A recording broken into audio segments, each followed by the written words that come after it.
Yes, y'all. I am back again. This is the third time we're streaming this particular one, but for some reason, my computer or my mic or my internet, I don't even know what it is. But I am just glad that I am able to do this. God bless you for tuning into the live stream. Okay, so we are about to stream and see the last rally for the legendary 45th, who most people say will be the 47th, most likely will be the 47th, in my opinion. Yes. I don't want to talk too much because we've been here before, so let's just go ahead and get to the point. And yes, y'all. I am back. I am back. I am back. Let's get it.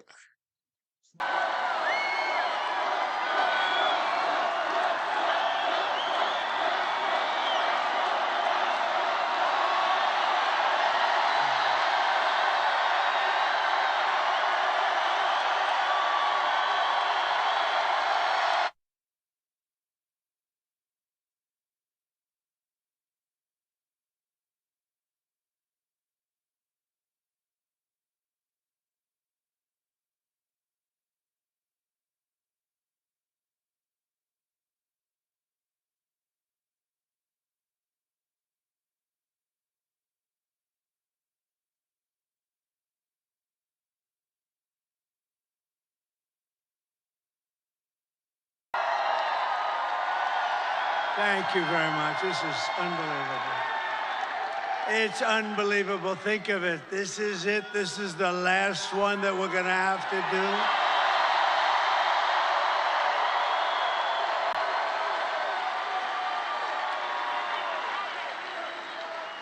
And doing 4 of these in one day is a little difficult, but not really, because the love in every one of them has been incredible, just like this. So it makes it a lot easier. And I want to say a very special hello to Grand Rapids. It's been a special place. Remember, 2016, we were given a 3% chance. You remember, we came to Grand Rapids. I said, how the hell are we going to lose? It was just like this. And I said, how are we going to lose? We're not going to lose. And it was a 3% chance. And then we won a little place called Florida, and it went to about a 7% chance. And then it went to an 11%. And then it went to 17%, you remember? And went that way. And then it went to about a 62% chance. And they had somebody in there going totally crazy. The woman, she became a fan. She was going crazy. Not on our side, on the other side, she was going crazy. But we're in very good shape. I have to tell you, we're way up in terms of the vote. You know, the Republicans are never up like that.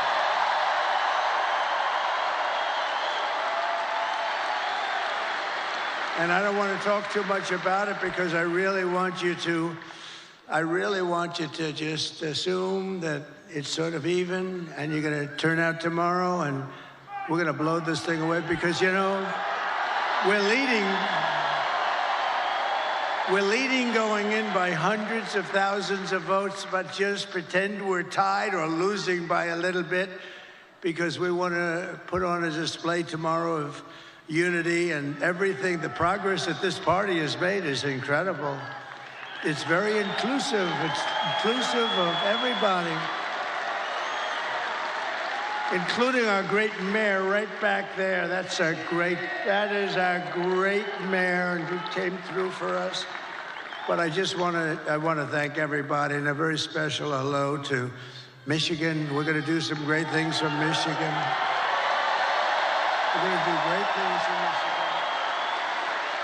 We're going to bring the car business blazing back. You're not going to remember what was like. We're going to make Detroit.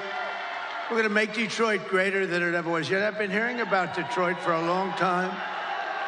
They've been talking about that miracle in Detroit. Well, I mean, look, we got to be honest. It hasn't happened, but it's going to happen now. It's going to happen at levels that you never dreamt possible. So for the auto workers who have been so incredible, you've been so incredible. You're going to be very happy with the things we're doing. We killed the plant, as you know, in Mexico. The biggest plant in the world was going to be built in Mexico, and I absolutely killed it. But I'd like to begin by asking a question. Are you better off now than you were 4 years ago? Because over the past 4 years, Americans have suffered one catastrophic failure, betrayal, and humiliation after another. Kamala has delivered soaring prices and true economic anguish at home, war and chaos abroad, and a nation-destroying invasion on our southern border, invasion of some of the greatest criminals in the world that are pouring into our country. And we're not going to take that. We're going to end that, like, immediately. And I happen to think it's bigger than the economy. And I think, you know, every poll shows the economy and inflation and then the border and the horrible things that are going on. And I don't agree with it. I think we have to focus on all of it. We do it all one time. But to me, when you allow thousands of murderers into our country, to me, when you allowed the drug kingpins of the world into our, and terrorists into our country at levels that we've never seen before, to me, that's the bigger problem. We're going to solve it all, but that's the bigger problem. And we're going to have it taken care of very quickly. But my message to you and to all Americans tonight is very simple. We do not have to live this way. We don't have to live this way. We're not living good. 4 years, what did they do that was good? Can you name one thing? I said to a group of people, what have they done? Everything's a disaster, including nobody even knows how to. Supposing President Xi of China wanted to call to ask a little question about war or Taiwan or anything, who the hell does he call? We got a little problem in America. There's nobody to call. You know, they'll probably end up calling me. Maybe they'll call me. But, no. But who do you call? And remember, they ripped that presidency away from Joe Biden. Say what you want. We're not fans of Joe Biden. You know, I spent $150 million on him. We went through the convention. We never mentioned Kamala. Nobody knew who the hell she was. And all of a sudden, they picked Kamala, even though she was in last place. She came in number 13. They had 12 plus Kamala. She was considered the 13th.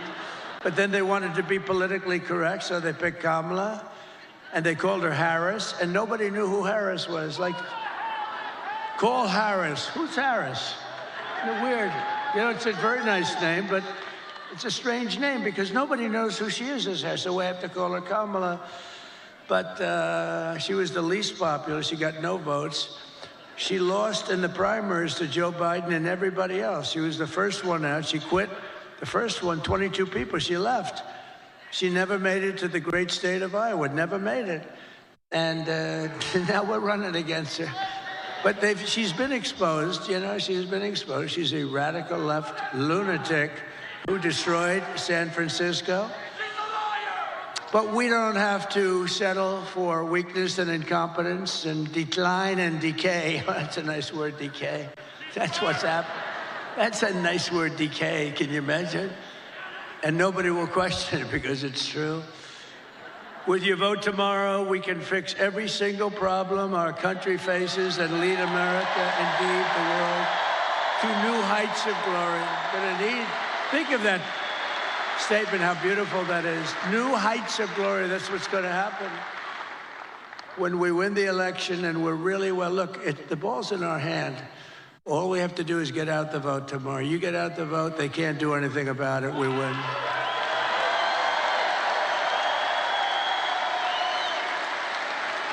One of their top people just got on television. I was coming in and they said, these are not looking good, these numbers for them. This is very troubling.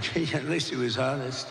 No, all we have to do, if we get out our people, it's over. There's nothing they can do about it. It's nice when you have that, right? You know?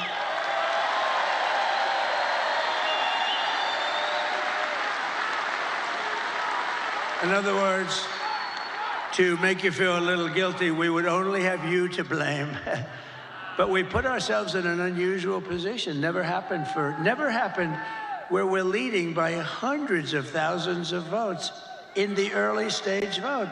That's never happened before. We've always been losing by sometimes millions of votes, and you keep catching them on Tuesday, but Tuesday comes along and you make it, or you don't quite make it, you're a little short, and then they cheat, and it makes it a little tougher. Because when you have open borders, transgender everything, high taxes, very high taxes. They're campaigning on the fact that they're going to raise everybody's taxes. And you have men playing in women's sports. You have to cheat. Who the hell is going to approve that stuff? Who's going to approve open borders with criminals pouring into our country by the millions? No, they have to cheat. They have to cheat, and they do it very well, actually. But I think we're in very good shape. We just have to show up, and you're going to have the biggest victory. You know what? This will be the single greatest victory, politically speaking, in the history of our country.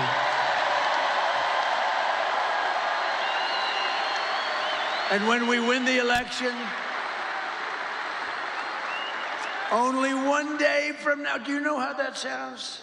I started off saying, and when we win the election 4 years from now, that was terrible. That was so depressing. When we win the election 4 years from now. Then I said 3 years and 2 years and 1 year. Then I said 6 months, and I said, ooh, that's starting to get a little close. And then I said 5, 4, 3, 2, 1 month. And then about 3 weeks ago, when we win the election in 21 days, it just seemed very far away. And now I say when we win the election tomorrow. Can you believe it?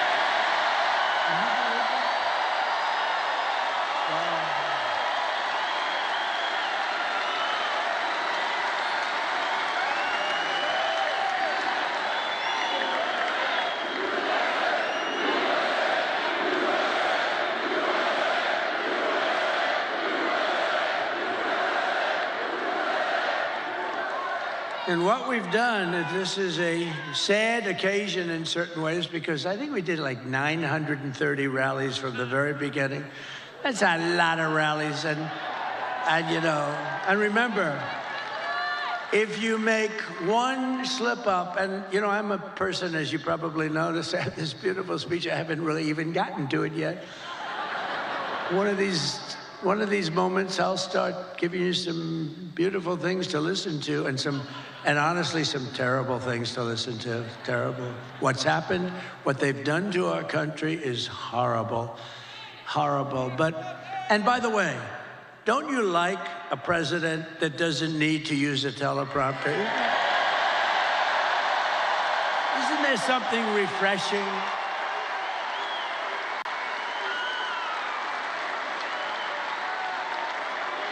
But I think I heard somebody say it's like 900, maybe a little more than 900 rallies. And, rarely do they ever catch me making even a little mistake. I go through rally after rally, 10, 20, 30, and then I say the wrong. They say, he's cognitively impaired. No, we're not. I'll let you know when that time happens. It could happen, but hopefully it's not going to be for a long time. He pronounced the word, he slurred the word, and I hate to go back, A lot of guys, they'll be talking and they'll make a mistake. Excuse me, let me go back. When you do that, it's over for a good speech. You can't do that. You just have to blaze through it and hope that they didn't hear the mistake. When Winston Churchill, who was a great speaker, he was actually a stutterer, a tremendous stutterer, and he became one of the greatest orators. But when Winston Churchill made a mistake, he didn't go, excuse me, and go back. He just blazed through it. But if I do it, they say, he's cognitively impaired. There's something wrong with him. These people are sick. Those people, look at them. Ooh, that's a lot of... That's a lot of people. That's a lot of people. But this has been an incredible journey. And it's very sad in a way because, you know, we've done all these, and this is the last one. But here's the good news.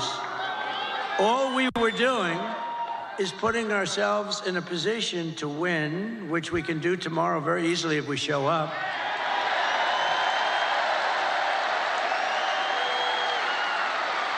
Just so you know, if we show up, they can't win. They can't. They mathematically can't win because they're so far behind. If you don't show up, I guess. But here's the one thing I will say. Show up anyway, but they have no enthusiasm. She had a rally today. She couldn't have had more than 100 people there. And I had all 4 stadiums were full, but she had a rally, and she was screaming, "We're gonna win, we're gonna win," and they wouldn't follow her. They wouldn't say it. Did you see that clip? I'd like to put it up. The problem is I don't put up too many clips. I have the most beautiful clips. The problem is the press won't follow them. I had a friend a couple of weeks ago. We made these gorgeous clips, and actually gorgeous in one way, but horrible in another, showing the death of children and all the damage that they've caused with the open border. And all they have to do is take those cameras, look at all those cameras, and all they have to do is move them like an inch over and an inch up. I have oftentimes, well, not too many. I have oftentimes screens right behind me. All they have to do is just move it up 2 inches like this. And they don't do it because they're fake news. They don't want to show what's on the screen. It's so shame.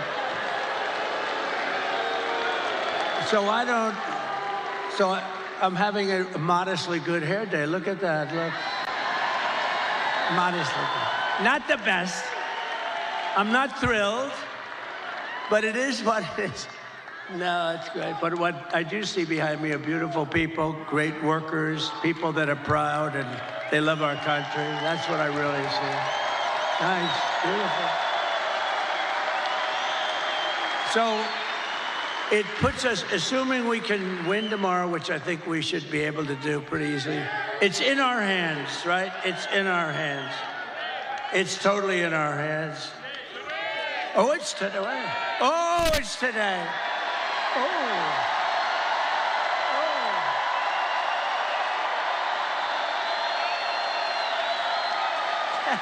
Thank you. That's today. Wow. Can you imagine a crowd like this at like 1 o'clock or some ridiculous time in the morning? On a Monday/Tuesday, right? Think of that. What a compliment. And it is true, she had nobody at these rallies. That's a poll. Look, Mr. Wall, look at Mr. Wall over there, this guy. It was always my ambition to buy a suit like that and wear it one time. Well, I came in a sanitation uniform last week, and that worked out pretty good. Because Joe Biden, in one of his crazy moments, said that we were all garbage. But they've shut him down. They took the election away. They walked in and they said, you're not running anymore. You're out. Can you believe? They stole the election from a president. They stole the, can you imagine that? They said, you're not, they use the word coup. I think it's worse than a coup in a sense, because a coup, there's a little back and forth. They said, Joe, you're out. That crazy, horrible human being, Nancy Pelosi, who cheats like hell. She sold. You know what she said last night? She said, and there's another guy, the guy, how do you explain that guy? They say, well, we'll get ready to start impeaching him. Now, how bad are people like that? They're just trouble for our country. They're bad, sick people. They took 2 impeachments and they wasted all that time and money and energy when we should be focusing on making America great again. They're horrible people. I mean, Nancy Pelosi started with nothing. She's worth $200 million. You know, she had a big position in Visa, and she sold it. And the day after she sold it, the Justice Department announced that they were under this massive investigation. You're a stock guy, right? They're under a massive investigation. So I don't know what happened, but I don't imagine the stock went up. History would tell you the stock went down. Did it go down a lot? It went down a lot. So they have this big position. She sells her stock. Hours after she sells her stock, they announce that Visa's under massive investigation. The stock goes tumbling down. She's a crooked person. She's a bad person. Evil. She's an evil, sick, crazy. Oh, no. It starts with a B, but I won't say it. I want to say it.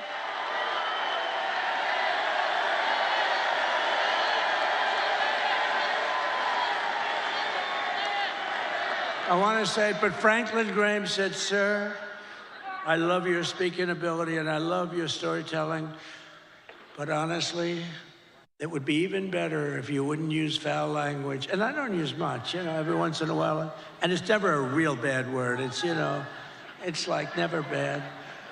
And so I try to adhere, but he's wrong about one thing. It is a little better when you use the foul language because there's more emphasis. No, but these are bad people. These are bad. Adam Shifty Schiff. I call him pencil neck. He's got the smallest neck I've ever seen. He's got about a 4. And he's got the biggest head. So I don't know how the neck can hold the head. He's an unattractive guy, both inside and out. And this guy can end up being a senator, but don't worry, we've been beating him for 8 years. We've been beating these people. We've been beating them. They impeach me, we win. They send me down the Records Act, and we won in Florida. We win. But we have to take a lot of time, a lot of money, which is what they want. A lot of time, a lot of money. This way we can stop the one guy we don't want to fight is Trump. We can stop him from getting the Republican nomination. And I got the Republican nomination in record time. Record time. And let's keep going, and maybe we can stop him from winning the presidency. But that's looking pretty good tomorrow, I'll tell you. I think they give us probably a 95. What do you think, a 95% or something like that? But don't believe it. Don't believe it. Go out and vote. Remember the story of Hillary. Just remember, that's why I told you the story. She was in bad shape when she called me up that night. And by the way, she called up and conceded, and then spent 7 years on saying how she was a good sport. Oh, she's a lovely person, crooked Hillary. But you know what? She's smart. But she wasn't like, she lied a lot. I mean, a lot. But nobody lies like this Kamala. Kamala, he will not ever frack in Pennsylvania. My whole case is fracking, and he will open the borders immediately. No. I'm going to close the borders. However, if people want to come in, they can come in legally. They have to come in through a process. We need people.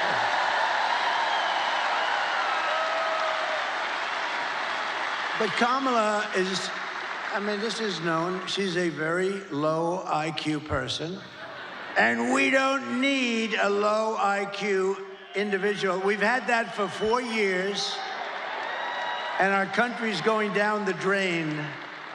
We're going to turn our country around. I will end inflation very quickly. You know how we're going to end it? By drilling and drilling and drill. Energy is going to bring everything down. Energy is going to bring it down. And I will stop the invasion of criminals coming across our border. I will strengthen our military. I will restore peace in the world. And I will rescue the American dream. We're going to have the American dream back soon. Together, we will begin the 4 greatest years in the history of our country, and we will launch the most extraordinary economic boom the world has ever seen.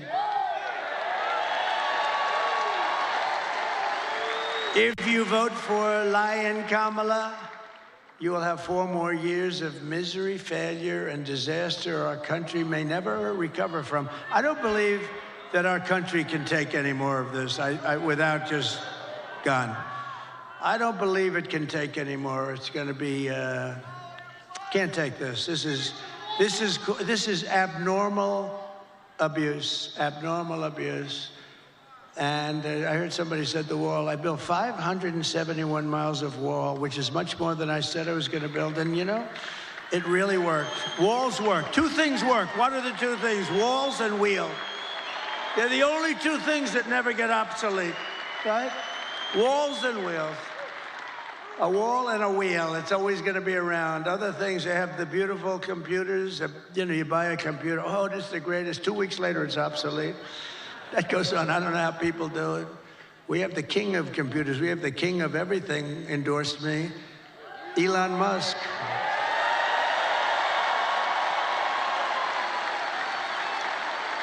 And he brought that rocket ship down 2 weeks ago. I never said 22 stories. It's like monster. You don't know, is it big or small? It's a monster. 22 stories. And you know that story. I've told it a couple of times. I love the story because I really, the best part is I'm talking to one of the most important guys in the world, and I say, wait a minute, could I just watch something? And I see something on I have the television muted, right? I'm looking at this crazy rocket. And I saw it leaving a little while before, and it was all beautiful white. Now it's absolutely burned to a crisp. You know, it goes 10,000 miles an hour. The heat is at levels that nobody can experience. So it's a little, you know, rough. It's a little rough on the paint job. And it's coming in, and I'm watching, and I'm holding this very important person, one of the most important people. But, you know, when you were the president, and now it's very possible, like maybe 95%, that you're going to be the president again, they hold. No, they hold. So I say, do you mind holding for a minute? I have to see this. And I put the phone down. That guy was holding like for an hour and a half. He never got off the phone. I wish he would have hung up. I would have felt better. Because I picked up the phone later. I said, oh, wow. Hello? Hello? He goes, hello. Anyway, but it was so exciting. So I'm watching it. And this monstrous thing is going down, right? And it's coming down. It's, first of all, it's doing all sorts of flips up in the air. I would not want to be on that sucker. I don't care how good Elon is. I said, Elon, you wouldn't get me in that ship under any circumstances. But it's coming down. It's a little rough. And now all of a sudden it starts to slow down as it gets to the ground. Then it starts to move over. And then it gets a little bit out of control, it looks like. And the left part of the bottom is going to just rip that big gantry. That's this, you know, whatever the hell it is that holds it. And it's coming in. Oh, and I didn't know it was Elon's. I just assumed, you know, he loves this stuff. He's in a class. But it's coming in, and it's going to rip the gantry. I say, oh, this is bad. This is going to be bad. I close my eyes. All of a sudden, whoa, you have this massive flame coming out of the left-hand side of the bottom. It was this big jet engine. It pushes it away, and it's coming down, and then it settles into a plate, and then those arms grab it like you grab your baby, just like you grab your little baby. And it hugged it and just put it down, and there it was. There it was.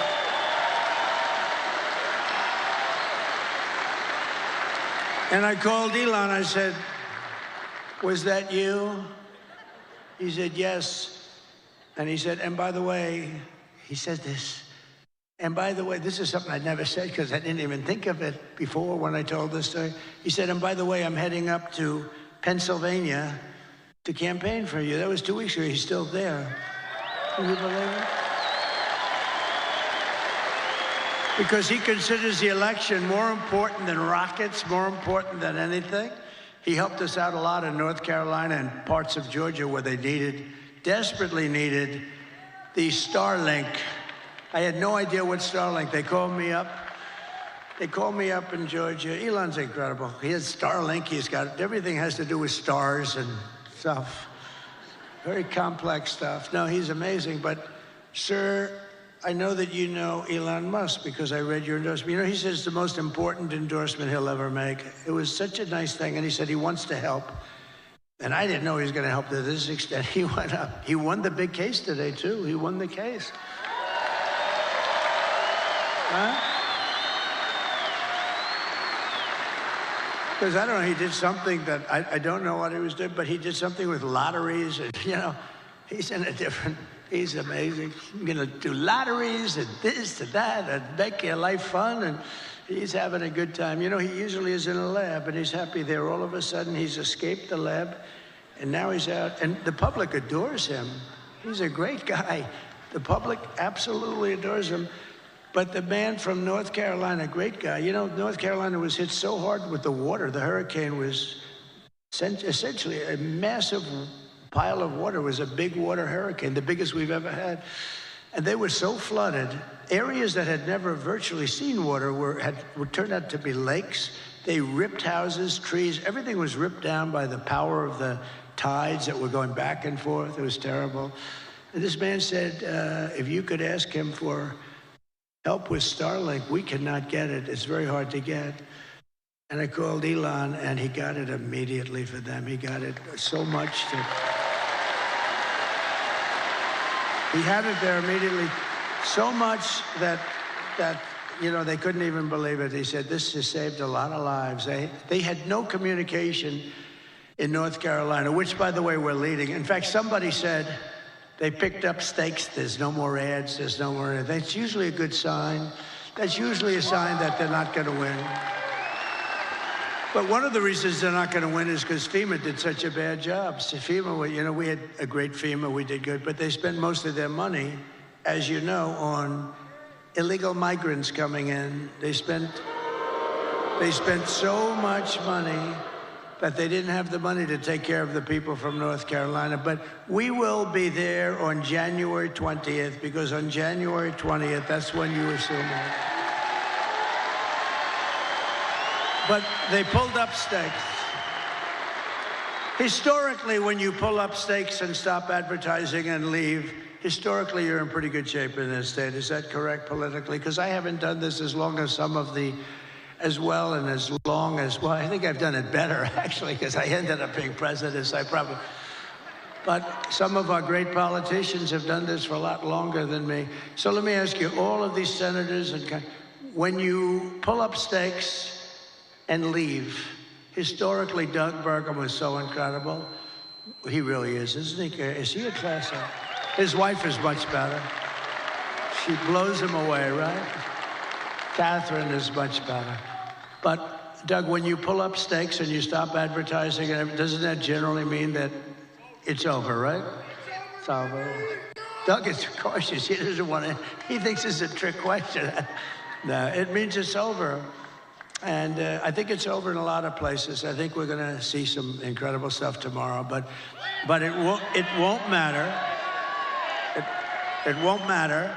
As long as you go out and vote, nothing's going to matter, because it's in our, the expression, the ball is in their hands, the ball is in our hands. They can't do a thing about it. And now you're going to go out there later today.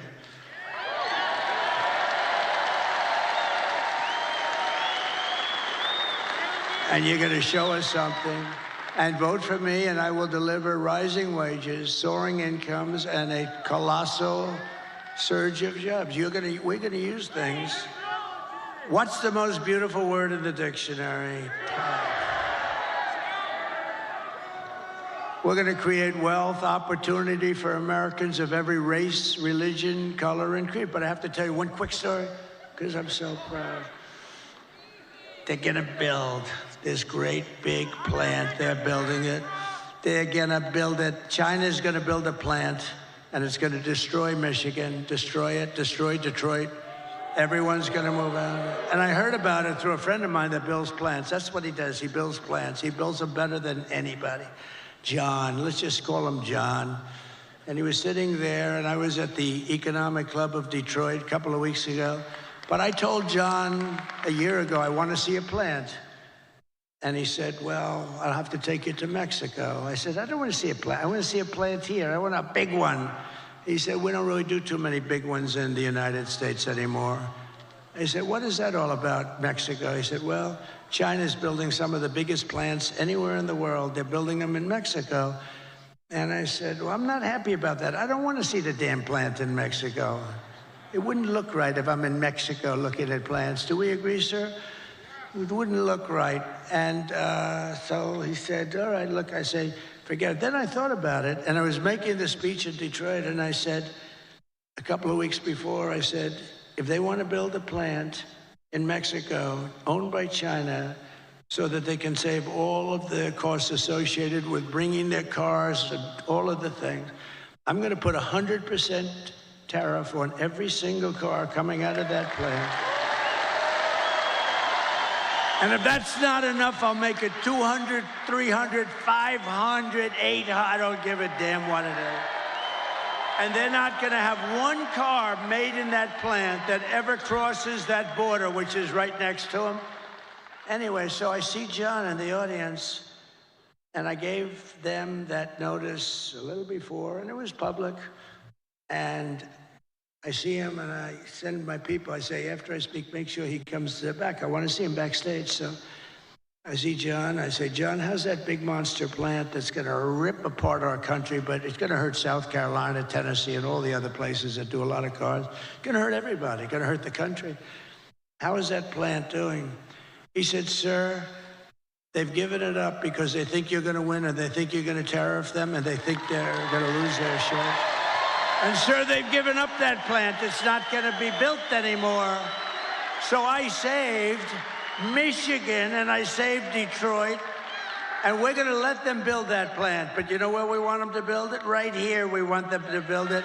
And then they won't have any tariffs to pay.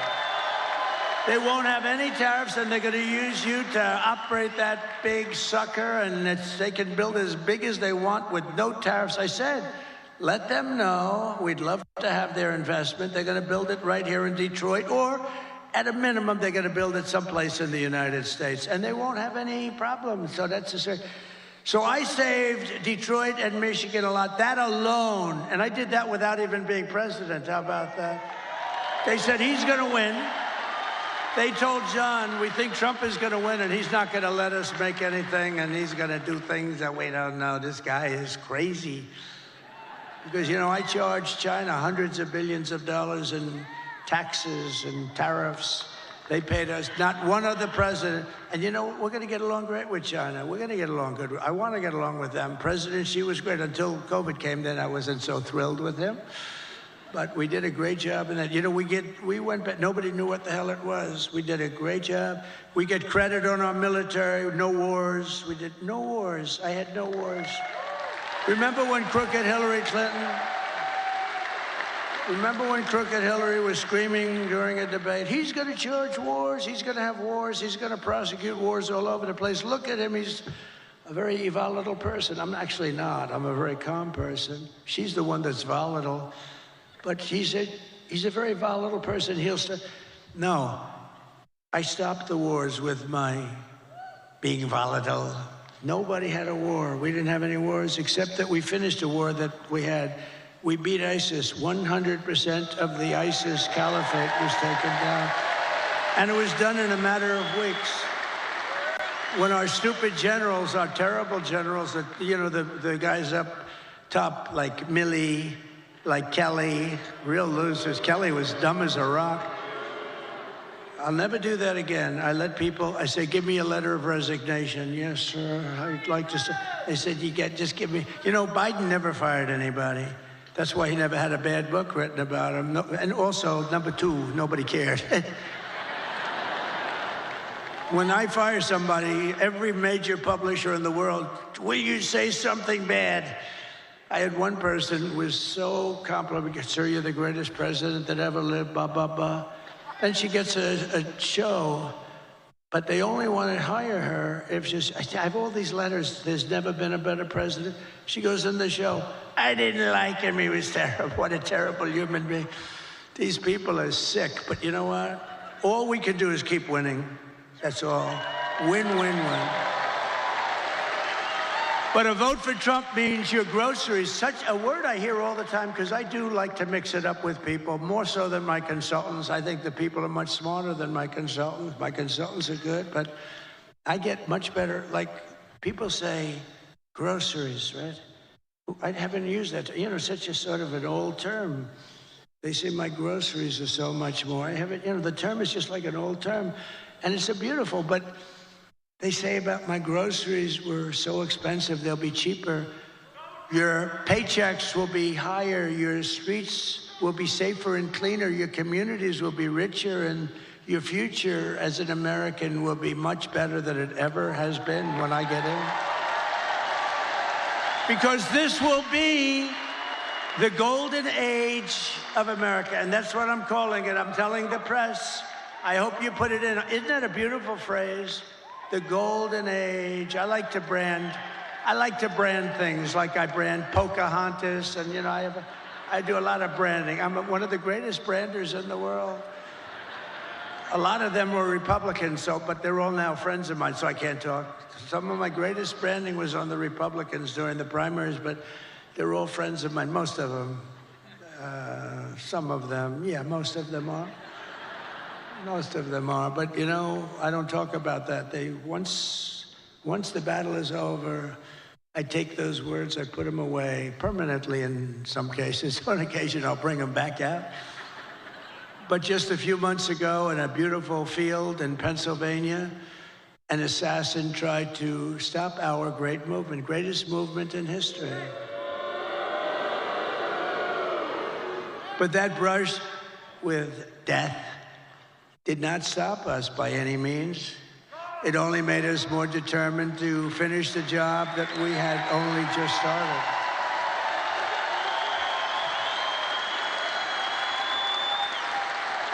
That was not a pleasant day, I will tell you. That was not a pleasant day.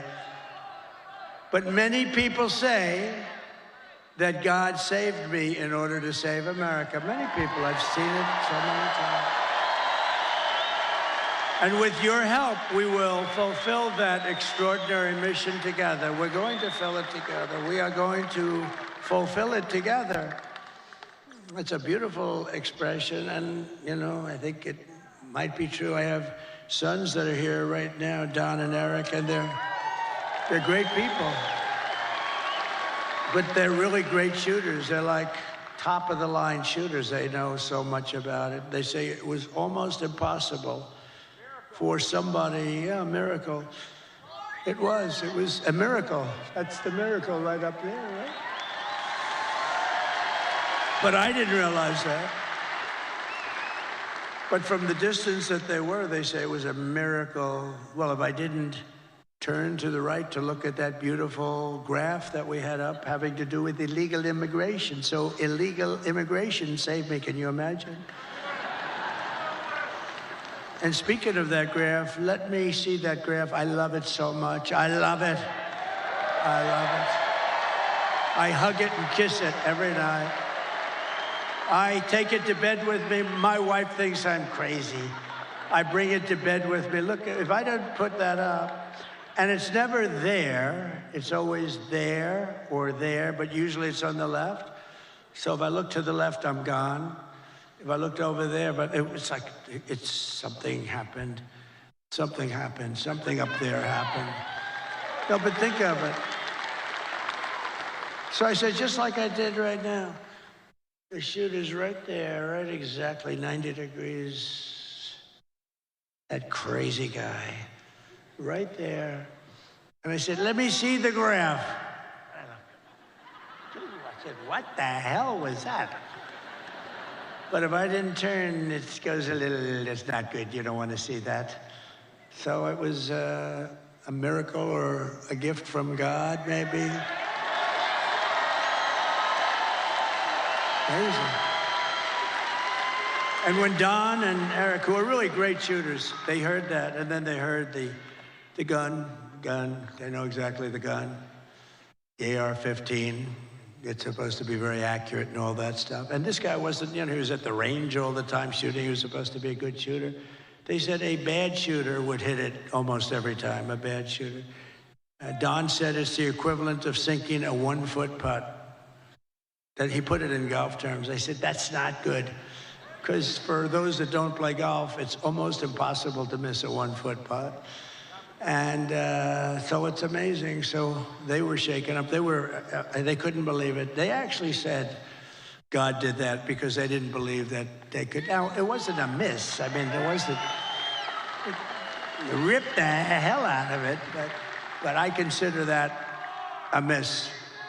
It ripped it up pretty good, and it was a very bloody mess. And the doctor, who was great in Butler, he said, "Sir, I want you to go with me to buy a lottery ticket because I've seen this. I've been doing this for 35 years, sir, and I've never seen anything like it. I've never seen anyone come out of it with that gun from that range." I said, he said, "I want to buy a lottery ticket with you tonight."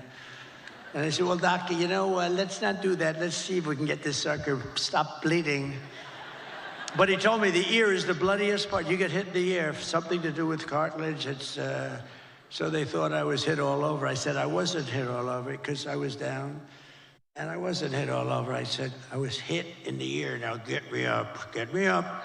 They said, "Sir," and they're touching all over this place because it was so bloody. They said, "Sir, you've been hitting other." I said, "I'm telling you. You know, it's funny when I was." The word surreal, right? When I got to the White House, I was standing right outside and then inside the Lincoln bedroom, the bedroom of Abraham Lincoln, his wife, his son, Tad, who died actually as a very young boy, very young. It was a very rough time for them. They were suffering tremendous melancholia. You know, they called it. They were melancholia, they called it, not depression. It's the same thing, but in those days they call it melancholia. But I was in the Lincoln bedroom, so famous, all the furniture just the way it is. And he was very tall, he was 6'6". That's like the equivalent of a Baron Trump today. You know? Who's a lot taller than 6'6". He's a good looking guy, but he is tall. And but he was 6'6". In those days, very unusual, but he was tall. And then you put his hat on, which was another foot, right? So he was a pretty tall guy. But the bed was very long. You could see it was elongated. But I was there, and it was like a really surreal. I was with the First Lady, who was very popular, who got the #1 book in the country. Can you believe it? Call Melania. Go buy it. Go buy that book. Go buy that book. It's great. I was a little nervous when I started reading it. I said, this could be very bad for me. Releasing a book before the election could be very dangerous for me. But no, it's a great book, and she's a great writer, actually. She wrote a note at the convention. Remember the note she wrote? It was so well crafted that these guys right here wanted to put it as part of the platform. It was unbelievable. The book is unbelievable. So go get it for Christmas or something. But it was just... when I was in the Lincoln bedroom, it was a surreal experience. It was like an outer body, they call it, experience. And it just was like it was something unbelievable. I said, can you believe this is where we are? And I was not a Washington person. I was only there 17 times, according to the fake news. But I think it's right. I was only there 17 times in my entire life. I wasn't... and I was a New York guy, which, you know, now I'm very much a Washington guy. I know the good ones, the bad ones, people. I know the dumb ones, the smart ones. I know a lot about the people. I didn't know anything about the people. I had to rely, and we did great. We had mostly great, the trade people, the war people. We had a lot of great people. But when I was on the ground, there was no surreal experience. I knew I was shot in the ear. And I was telling Secret Service, and let me tell you, they were damn brave. I went down fast because, I looked, there was blood all over my hand. I said, this is not the normal situation. It's either the largest mosquito in history or I got hit by a bullet. And I followed my hand down, and I think people were also shouting, get down, get down. I think it was. But I went down, and I'm telling you, I had, I guess, 7 Secret Service agents follow me. They were very brave. I'm telling you, those bullets were flying over our head. And, you can't forget that. Can't forget that. Those bullets, and I heard those bullets going. I said to somebody, how fast were they going? They gave me some mathematical number. I said, no, I want to know in miles per hour. And I think it was 3,200 miles per hour. You know, think of that. You know, a car, you're going fast at 70 or 80. These are 3,000 something. And those suckers were going over my head. There were 8 of them total. It was a total of 8 shots fired. And then there was a shot by a Secret Service sniper. Amazing, 1 bullet he used. But I think we also had help from one of the police snipers. He hit the stock of the gun or something, and we appreciate that very much. But it was amazing. But when I was down there, I was totally aware. I said, no, get me up, because I was speaking in front of a massive, you couldn't even see the end of it. Now, when we had the celebration honoring Corey, the firefighter, great guy, when we had that celebration, we had 101,000 people. And that's when I really got to see that's where I really got to see the real Musk, because I invited him up. And he's always like in a lab. And it's almost like he was released. And I said, you have to come up here, Elon, just come up. And he looked out and he was so happy. I think he loves people. And he started doing jumping jacks and stuff behind me, right? He was so happy. I think he's going to run for office against me. I'm very concerned. No, he's great. It was great. But he was so happy, and it was a great celebration. But when I was down, there was no feeling like I had in the White House. I mean, I totally was aware of everything. But had I not made that turn, I wouldn't be with you tonight, and that would have been bad. And I hope that's right. I hope that's right. I hope that God did put me here to really save this country. Because this country's in big, big trouble. This country's in big trouble. I hope so. To every person and every citizen across this land, I am asking for the honor of your vote. I don't want your money. Most people want your money. I don't want any money. All I want you to do is go out today. Sounds a little strange. Go out today. Meaning go out in a few hours, okay? This guy's complicated because it sounds so much better when you say tomorrow, when it's night, but that's okay. I want to be exactly accurate for them. But go out today and vote. And I guess 7 o'clock or whatever time it is, doesn't matter. And we're going to have the greatest victory in the history of our country. And as your president, I will fight for you every single day with every breath in my body. Together, we will save this country, this great country that we love. We will defeat the corrupt system in Washington, because I'm not running against Kamala. I'm running against an evil Democrat system. These are evil people. I wasn't running against Biden either. He was stuck in a basement. I didn't even run against him. I mean, no, we're running against a very evil system, and we have to defeat that system. And America's future will be an absolutely incredible one.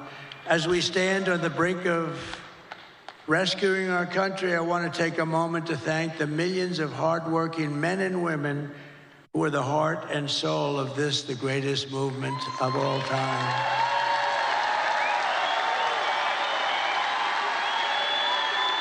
Because it's you much more so than me, frankly. You're incredible people. You built this country, and you're going to save this country, but you're incredible people. You're really incredible people. And as I said in the very beginning, this isn't my campaign. This is your campaign. This is a great campaign that's now it's 9 years, and we've been fighting side by side every step of the way. We've been together. That's why it's not even hard. People say to me, like very successful people, how do you stand up and talk in front of these people? And it's sort of easy because they're love. It's love in these rooms. I just left Pittsburgh, Pennsylvania, fly up here, And the love was the same. It's such love, and it's not hard to do. It's much harder to do when you have people screaming at you. But there's love in this room. I think there's love in the whole country. I think it's a much bigger movement than we even understand. I think we're going to end up getting numbers that are far greater than we would expect. But you've given your time, your money, and your whole heart for this cause, and your support means more than anything you can even understand. It's amazing. I love you all. You're very special. This is my last rally. Can you believe it? The rallies, these big, beautiful rallies, there's never been anything like it. And there never will be anything like it. And it just happened. It caught on. And I think it caught on because our country's in trouble. And, I happened to be a messenger that was able to tell you what you do, because most people understand it. Most people with common sense, we're the party of common sense, they understand it. But this is all you need to know. I mean, Joe and Kamala broke it, and I will fix it. I'll fix it fast. And America will be bigger and better and bolder and richer and safer and stronger than ever before. It's going to be all of those things. The presidency requires strength, courage, and grit. And in a little while, you have to stand up and tell Kamala that you've had enough. You can't take it anymore. You're destroying our country. You were a terrible vice president. You destroyed San Francisco. She destroyed San Francisco. And she worked, when she was Attorney General of California, she worked along with a lot of her friends out there, like Gavin Newsom, the governor, one of the worst governors in history, and destroyed the state. I mean, more people moved out than moved in last year, first time ever. That's never happened before. You're going to say, Kamala, you're horrible at your job. You don't know what you're doing. You're a low IQ individual. We want smart people. We want cunning people. We're dealing with the smartest people in the world. We don't want you negotiating nuclear deals because you don't know what the word nuclear means. Kamala, you're fired. Get the hell out of here.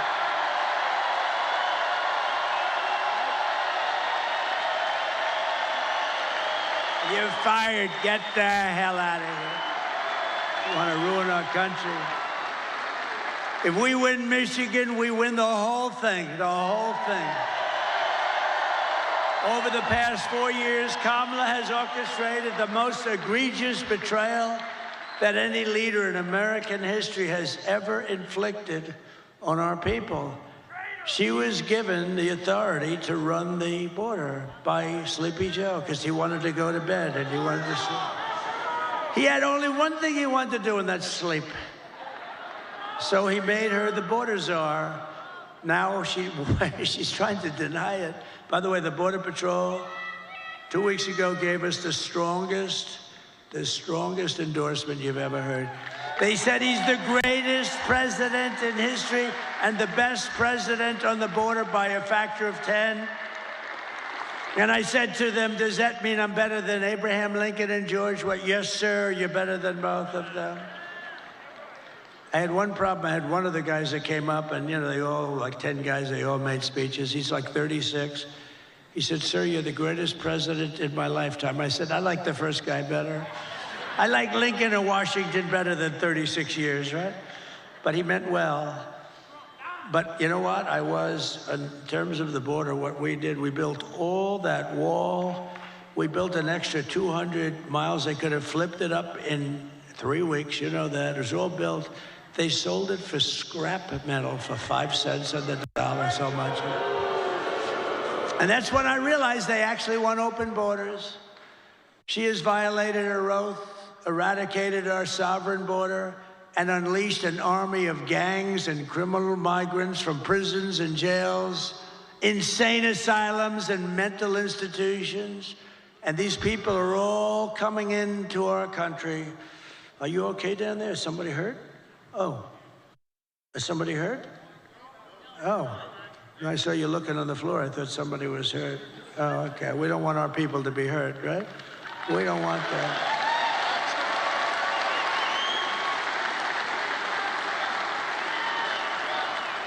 But all around the world, they come from Venezuela, they come from the Congo in Africa, not just from South America, they come from all over the world, and they're stealing countless American lives. They're killing a lot of our people, a lot, far more than anybody thought even possible. The day I take the oath of office, the migrant invasion ends and the restoration of our country begins. It begins immediately. The United States is now an occupied country. Who would have believed somebody that's running for president and perhaps will be president in less than 24 hours or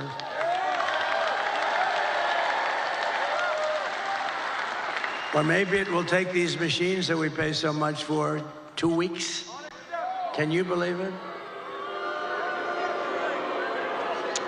You know, if you used very highly sophisticated watermark paper, it's more sophisticated than the machines. Paper, highly sophisticated. Okay, if you used paper, and if you used voter ID, and if you had 1 day, and you, in addition to voter ID, you have a proof of the fact that you're a citizen of our country, which would be nice, you would have the results tabulated like in France. They had 37 million people. The results were tabulated at 9:30 in the evening. They had a winner, they had a loser, and they went home. And here's the other thing. I know nobody's very cost-conscious anymore. 8% would be the cost compared to the cost of these very highly complex machines. And Elon Musk told me, he probably knows more about computers than any man in the world. He said that machines don't work because they're easily violated. Now, this is the smartest guy in the world, the guy that runs rockets with computers, and saying the computers are far more important than the engines. I mean, nobody knows anything like this. But if you used paper, it's 8% the cost of the other. It's more accurate. And you don't have 12-day waits. And then what the hell's happening in the inside of those machines if you wait? We want tonight.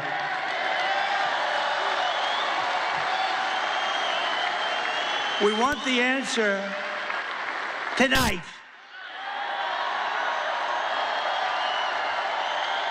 They spend all this money. They spend all this money, and old-fashioned paper is much less expensive. And you know what? It's more accurate. It's much better. Something's going on with this. I mean, what the hell are they doing? But we don't want to wait 10 days, 12 days, 3 days, 2 days, or 2 hours. We want the answer tonight.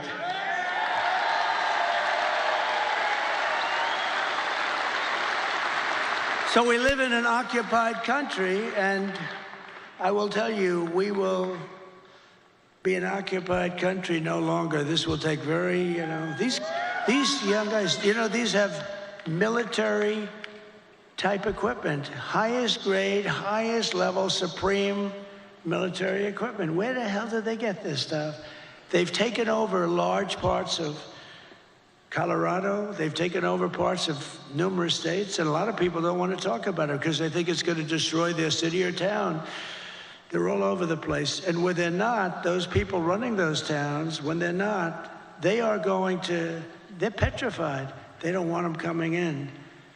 In one town in Ohio, as you know, they have a beautiful town of, think of this, 50,000 people, and they dumped 30,000 migrants into the town.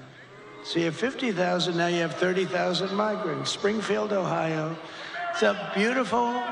It's a beautiful place, gorgeous place. And now if you want to go to the hospital, you can't.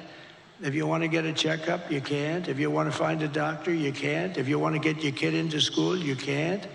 It's a whole different world. It can't be, we can't allow this to happen. They're destroying our country. November 5th, 2024 will be Liberation Day in America. On day one, I will launch the largest deportation program of criminals in American history. I will rescue every city and town that has been invaded and conquered. Can you believe I'm running for this great office and I'm talking about rescuing cities and towns that have been invaded and conquered? Can you imagine 10 years ago? Can you imagine 10 years ago using language like that? Or saying, we will not allow men to play in women's sport. You know, if you go back just 10 years and you move yourself forward and you heard a politician saying, we will not allow men to play in women's sports, they'll think, is this guy crazy? Of course they're not going to pay. To expedite removals of Trende, Aragua, and other savage gangs like MS-13. Trende is from Venezuela prison system, and they are rough, they are rough. I will invoke the Alien Enemies Act of 1798 to target and dismantle every migrant criminal network operating on American soil. And if they come back into our country, it's an automatic 10 years in jail with no possibility of parole, because we don't want them back. And I'm hereby calling for the death penalty for any migrant that kills an American citizen or a law enforcement officer. And I will ban all sanctuary cities in the United States of America. They're sanctuary for criminals. Thank you for tuning into the Just live days ago, stream. we had the worst jobs What is report going on? in modern history. I never wanted to be Herbert Hoover, and I'm glad these numbers are coming out now. I'll fix it, but boy, it's getting bad. 12,000 jobs were announced. Now, usually you hear 200, 250, you know, you hear it for years and years.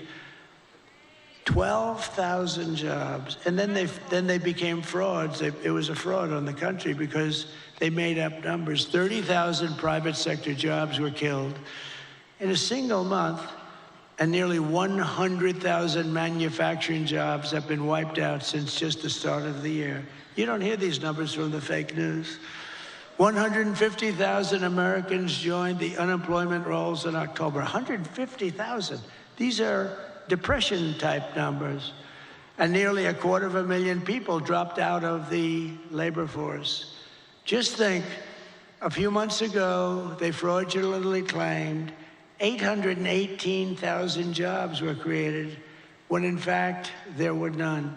They said 818,000 jobs were created in our country, which kept us, and what that did is it kept us like, okay, it wasn't great, but it was like not record-shattering or anything, but it was a lie. And they thought they'd be able to get away with it until after the election, and then announce after the election that they made a mistake. These are bad people. Fortunately, there was a whistleblower who I think should be entitled to an award. Could you imagine if it were me and we lost the election, and then a few days later they say that the job numbers are being revised by almost 1 million people? And now they've just revised it again. On top of the 818,000, 112,000 fake jobs were just announced. So you add that up and it's almost 1 million fraudulent jobs were announced. And nothing happens. These guys don't report about it. If I was talking about 2 jobs, it would be like front page on every newspaper. They cheated, and it's fraud. You know, when they make mistakes, they make them for 2,000, 3,000. There was never 818,000 jobs right before the election were announced, and they turned out to be a fraud. And they were going to announce the revision after the election was over. What the hell kind of an election would that have been? So I want to thank this whistleblower. Meanwhile, 100% of the net jobs created in the last year have gone to migrants. Think of that, 100%. 100% of the jobs that were created went to migrants, not to people. And I'll tell you what, your black population is being devastated by these people. They're taking all the black population jobs away, and they should announce those numbers before the election also, because frankly, what's happening there, you're going to see some bad things happen. They're taking their jobs, and the Hispanic population is going to be next. You watch. It's horrible. But if I win, it's going to be not so horrible because we'll fix it. These are depression-type numbers, and that's where we're heading if she's elected. And if she's elected, we're talking about a 1929-style depression. Under my leadership, we are quickly going to turn this economic nightmare into an economic miracle. We're going to make it a miracle. We will make America wealthy again, and we will make America affordable again. And we're just one day, meaning a half a day, sir, away from the best jobs, the biggest paychecks, and the brightest economic future the world has ever seen. But you must vote. Gotta vote. You gotta vote. Kamala's plan will impose the largest tax hike in American history. I've never heard anybody campaign. I've done this stuff for a long time, but I've been involved for a very long time supporting candidates. And candidates are always saying, we will reduce your taxes, efficiency, all this stuff. They're running on the fact that they're going to raise taxes substantially. I've never heard that. This is the craziest campaign I've ever seen. We will raise your taxes. Vote for us. Mondale, he says Mondale. I think you're right. We're going to raise your taxes, but they're going to do that on the typical family, American family. They're raising the taxes more than $3,000 a year. My plan will massively cut taxes for workers and small businesses, and we will have no tax on tips, no tax on overtime, and no tax for our great seniors on Social Security benefits.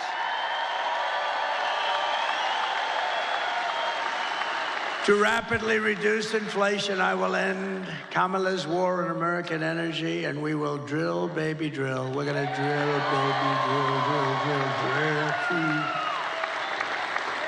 And I will cut your energy prices in half within 12 months, okay? When that happens, everything's coming down. The donuts are going to come down. The food is going to come down. As we say, the groceries. I just told the story in Pittsburgh. A woman, elderly, goes to a supermarket and takes 3 apples and brings the apples to the counter, and then she realizes that the price went up yet again, and she doesn't have the money for them, and she excuses herself, she walks back to the refrigerator, puts the apple back in refrigeration, and walks back and buys the 2 apples. That shouldn't be happening in our country. That should not be happening, and we're not going to have it happen long. I will cancel Kamala's insane electric vehicle mandate.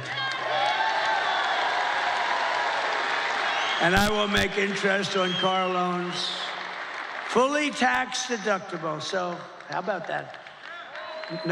People, the most brilliant people, is that Scott Bessent over there? Where's Scott? Scott, stand up. He said he's one of the most brilliant people on Wall Street. Do you agree, Scott, that you're one of the most brilliant people on Wall Street? Because everybody else says it. He's too shy to say it. But he's a genius. You know what his theory is? The stock market is the only sign of life, and it's only going up because everyone thinks Trump is going to win the election. And others too. I'm seeing it a lot. I think they're following your lead. But I appreciate that confidence. It's very nice. He's a brilliant guy. But so they call up and they say, brilliant guys are calling me up. And they say, where'd you come up? On a car loan, we're going to give people, we want to develop the car business in this country. In a car loan, we're going to give people the right to deduct interest, but only if the car is made in the USA. What the hell do I care if a car is going to be made in? If a car is going to be made in Japan or China or someplace else, what the hell? I don't care if they buy it. I want them to buy cars. So think of that, what that's going to do for Michigan. So if a car is made in Michigan, you get a big deduction. That's going to be somebody. So I started just with the deduction. Then I thought to myself, why should I give them a deduction to buy a car that's made in China or Japan or South Korea? Well, I don't, look, I mean, they're wonderful people. Everyone's wonderful, but I want them to be built here. So then I came in with that little extra tip, and it says, but you only get the deduction if the car is made in America. Isn't that like cool? And hopefully right here in Detroit and Michigan would be great. We're thrilled to be joined by your next senator, Mike Rogers. Mike, thank you very much. Thank you. You're doing great. This guy is doing great. He is amazing. I think I'll tell you, it's hard to beat some of these people because they lie. I heard she's another one. She's going around saying she's very close to Trump. She agrees with Donald Trump on the tariffs and the wall and this, but she never agreed until about 2 weeks ago when she was losing, right? No, she's doing, but I have about 6 of them that are doing that. They're doing that against Bernie Moreno. They got a guy running against him, Sherrod Brown. I love President Trump very much. He's great. We're leading. I'm leading, how, by like almost 20 points or something. So all of a sudden they love me. They all love me. And the day after the election, he'll be calling for my impeachment. Let's impeach him. These people are sick. But we have great members, and Mike is really a talented guy, respected all over Washington. He was very successful. And I hope he can represent you because he's going to be one of the stalwarts. He'll be a leader. Thank you very much. And also members of Congress, John Joyce, Bill Heisinger, Tim Walberg, John Molinaire. I saw you guys. Very good speech you guys made. Boy, you really were rocking them, huh? You guys, very different styles, but tremendous talents and really good. Thank you very much. They really are tremendous. You have a great bunch here. I don't say that with all states. Some states I'm not so thrilled, but that's okay. And governors, Sarah Huckabee Sanders. Where's Sarah? She's so good. She is so great, right? Proud of her. I saw her father the other day. I served on a panel with him. And I said, Mike, I think you're great. He endorsed me when I was running. She gave me a 4-page endorsement. And I think the endorsement was put out before I finished my speech. And I said, you're great. He said, well, I appreciate that, but my daughter is far greater. How about that? Is that nice? My daughter is greater, he said. And he's not a man without an ego, I will tell you, right, Sarah? But he said, my daughter is greater. That's beautiful. That's a beautiful thing that he said. He's an incredible guy. And Doug Burgum, who's become one of the real stars of the party. And Catherine, stand up. I first noticed Doug by looking at Catherine. She was riding a horse in an ad. I said, who the hell is that? But I don't look anymore. No, beauty doesn't mean a damn thing to me anymore. It doesn't mean anything, but I did notice there was a woman, and to the left there was a man riding, but I didn't notice him so much. But it was this couple, and the ad I'm talking about. It was beautiful. It's like the most beautiful. He looked like the Marlboro Man. Whatever happened to him? But what a combination. And he's become one of the most successful governors. What he's done with the fracking and with the oil and gas and everything, he's become something special. He's done a great job. Thank you both very much for being here. Appreciate it. And former Congresswoman and Democrat candidate for president who did very well. I've watched her for a long time. She's a woman of incredible intelligence, but maybe more than anything else, unbelievable common sense and very, very special. She just joined the Republican Party, by the way. She was an independent for years. Tulsi Gabbard. Tulsi, thank you.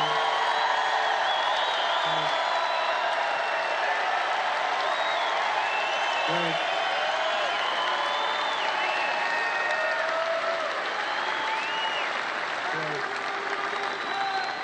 And a man who's very special with a great talent. He was the ambassador to Germany. And I'll never forget when I took him out. The happiest person in the world was Angela Merkel. When Rick Grinnell was taken out, this was the best day in Angela's life. He was not your typical ambassador. He was somebody who would say, this is no good, what's happening? And actually, it was a love-hate. They really loved him, but they said he's a smart one. He was wise to what they were doing. Rick Grinnell, where's Rick? Thank you. Thank you, Rick. And a woman who ran a very good race. It was a hard race because, you know, she believes in things and she believes in them very strongly. And I say you always have to stick with your beliefs. It's very tough. I told her it's very tough. But she's a hell of a woman. She had a father who I knew. He was a steelman. He was in the steel business. He was thankful when I put the tariffs on because we saved the steel industry. And he was a real pro. He passed away, but he was a great guy. But he'd be very proud of his daughter. His daughter's an incredible woman. Tudor Dixon. Thank you, Tudor. Thank you. We miss your father, right? What a great guy he was.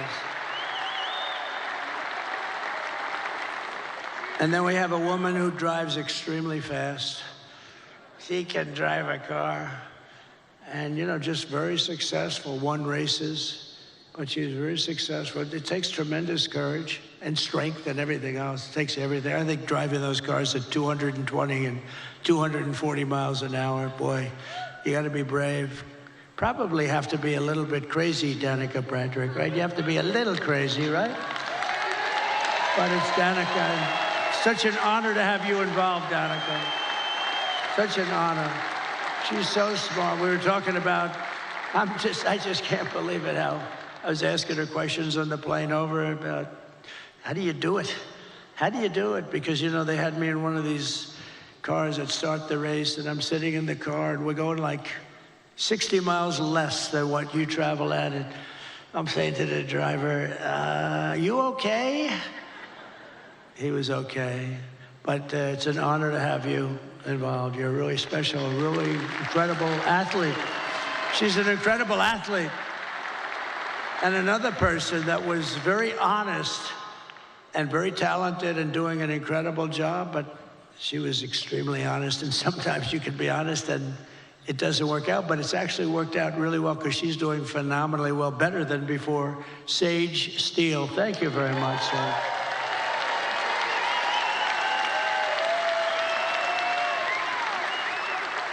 And Michigan Republican Party Chairman Pete Hoekstra. Now, I told Pete, I've known Pete for a long time. He was very, very successful at everything he did, and he was an ambassador. He was one of the best. And I said, Pete, you got to come in and run the party. You got to do it for me.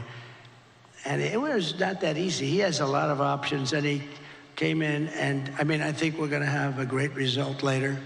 But Pete came in and ran the party, and I'll tell you, it is so organized, it's so professional. I think we're going to win. I mean, I think we're going to win in Michigan, seems to be. We can't let him forget that I stopped that big Chinese plant in Mexico, Pete.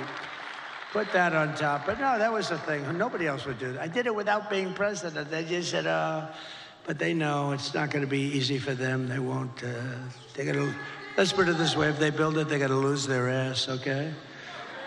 So I want to thank you, Pete. You've done incredible. And a man who I fell in love with, actually, he's an auto worker and a union guy, but he saw what was happening. He saw the, look, I mean, you take a look at this area and go back 50, 60 years, it's been just a downward trend. It looks like, you ever see a chart? It's like, right, Brian? It's like just a downward, like a sliding ramp. Brian Pannebecker from the Auto Workers for Trump. Brian, come up here for a second. Come here. Come here. I gotta see. I love this guy. I always wanted arms like him. He's got the biggest, meanest arms. They look like what grabs that rocket. He could grab the rocket. Tell them a little bit about what you see going on, and I tell you, he's just an incredible guy. Thank you, Brian. Thank you, Mr. President. It's an honor to be here at your very last campaign rally. I gotta give a shout out to Scott Hagerstrom right out here. He brought me to Novi when you were holding a rally there in September of 2016. You were a candidate before you were president, and I got backstage and got to meet you, and I told you the little song about Macomb County, home of the Reagan Democrats. I said, Mr. Trump, if you come to Macomb County and ask for the Reagan Democrats' support, which is basically the UAW members, and I got a few of them here with me tonight. I said, if you come to Macomb County and ask for the Reagan Democrats' support and you get it, you might win Macomb County big enough to carry the whole state of Michigan. I said, Mr. Trump, if you win Michigan, we both know what that means. You win the White House. And that's exactly what happened. So we're going to do it again this year. The UAW represented auto workers are going to vote 65% or more for Donald Trump for president, and we're going to carry Michigan again. Thank you, brother. I love you. We all love you. Thank you, brother. Great guy. Great guy. And you're a great guy. I appreciate that support. I appreciate that support. Thank you very much. It's terrific. You gave us a beauty there, didn't you, huh? He's a worker. Michigan Senate Republican leader, Eric Nesbitt. Eric, thank you very much. Great job. You're doing beautifully. And Michigan House Republican leader, Matt Hall. Tremendous guy. The great Steve Witkoff, great businessman, the most generous person I know. He gives a lot of money. Every time there's a hurricane, he wants to give money, and he's just great. And Howard Lutnick, he's working along with my children and Linda McMahon, who's fantastic, and they're working on transition. But I said, don't worry about transition. Let's win this thing first. Okay, we'll work on transition. But he's one of the most respected people on Wall Street, rebuilt his firm after it was taken out of the World Trade Center by that horror show act. Long ago now, but it's still very emblazoned in all of our minds. But so Howard, thank you very much. Howard Lutnick, thank you very much. And my great children, should I have them come up real fast? Okay. Don, Eric, Tiffany, Laura, Michael, come on up here.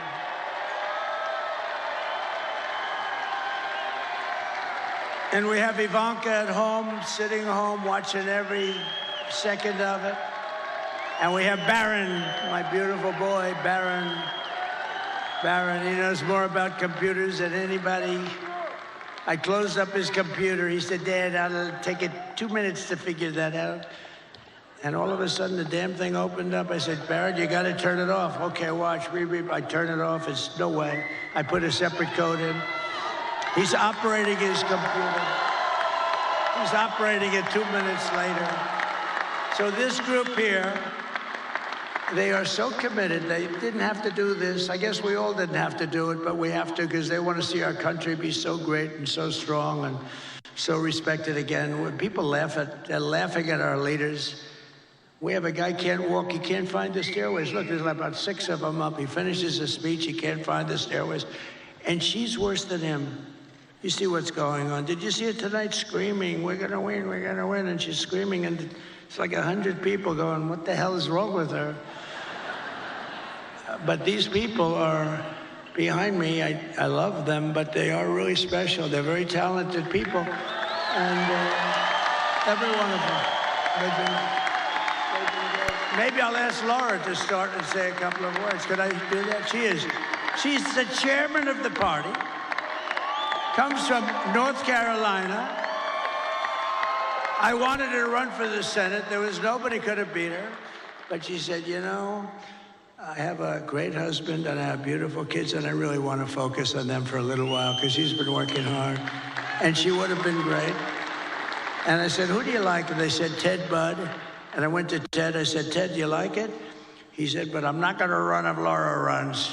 I said, well, she wants you. She likes you a lot. And he's become a great senator, but she could have. But then she becomes like the chairman along with Michael Watley. Is Michael Watley here someplace? Yes? And I wanted, the mayor of Hamtramck is here. Come here. I didn't see, I see you. You got to come up here, please. This guy has been with us almost from the beginning. I'm so glad we got to see you. Hi, Michael.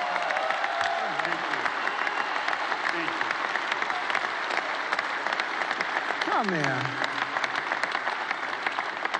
He has been an unbelievable unifier. This is one of the greatest men in your state, and I want to just thank you. Come here, say a couple of words.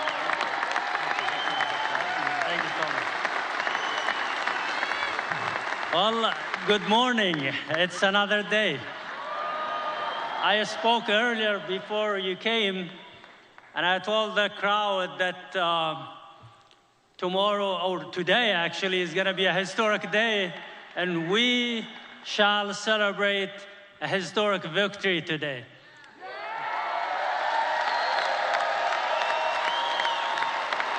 I'm very proud that I endorsed President Trump, and I broke the wall of fear among the Arab American and Muslim Americans, and I destroyed that wall of isolation and the wall of silence and the wall of hesitance among the Arab Americans.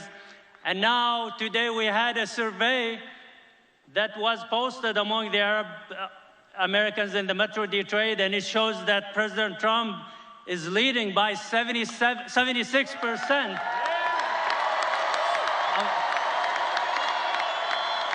And Harris earlier had 3%, and the rest was for others. So we are in a mission to end that disconnect between the minorities and the Republican Party and to make it the party of inclusion. And we are in a mission, which is the priority for us today, to send President Trump back to the White House. So like I said earlier, he has done everything possible to gain your support. He told me last Friday that it was 62 days of hard work with no break and no rest, and today it's 65 days with no rest. So he has used everything possible to gain your support. Hard work, seriousness, comedy, sarcasm, everything. So how is he a threat to our democracy, as the fake news keep saying, and the other party? So I ask you and I urge you to go out and vote tomorrow. And I think we have a big chance. I'm very optimistic that we will make history and we will win and make America great again. Thank you so much.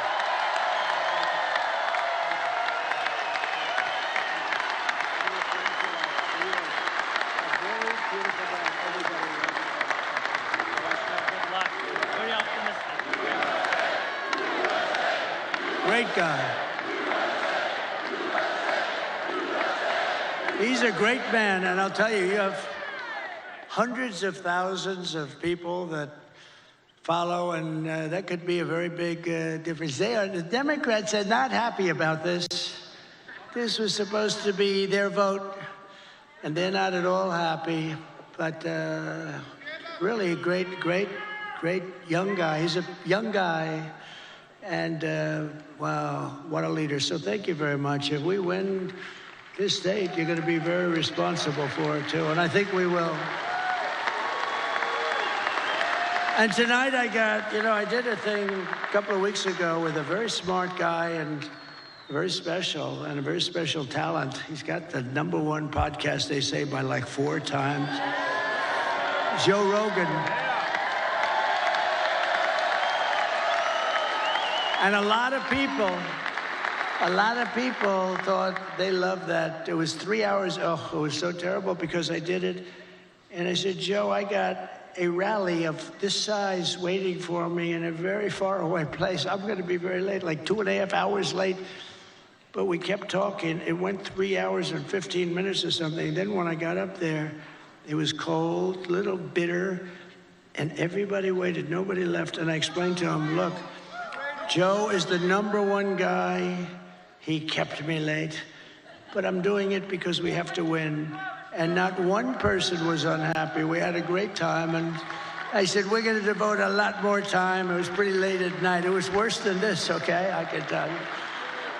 But Joe Rogan just announced, and he doesn't do this at all. I don't think he's ever done it. But he just announced that he's giving me his complete and total endorsement. Can you imagine?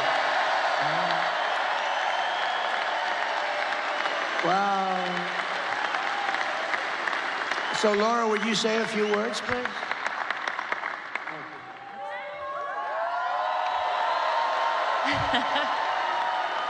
Are we ready to turn Michigan red today? Today is the day that we send a loud and clear message to the mainstream media, to the establishment, to Hollywood, to the swamp, that it is not them. It is we, the people, who get to choose our president. And we're choosing Donald J. Trump. I just want to say thank you. This is a very special night for our family.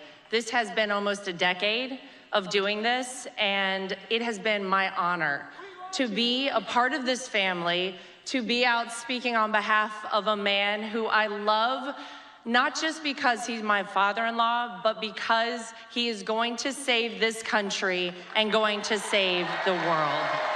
Thank you, guys. God bless you. Get everybody out to vote. Thank you, Michigan.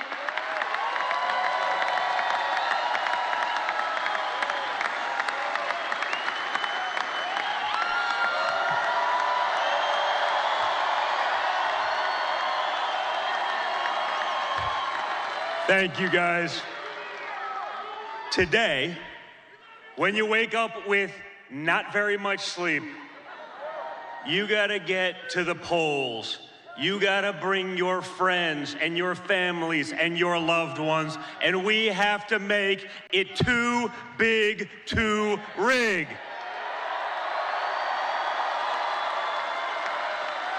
Guys, it's simple. It's a unique election. You've lived under both candidates. People like to pretend like it's not the Harris-Biden regime that has destroyed your American dream, our country, our economy, the entire world, and Western civilization. Well, you guys, starting right now, it's on you to reclaim what is yours, your country. It would be an honor for me, for you guys to show the same amount of resolve that this man showed on July 13th when he took a bullet to the face and came back defiant.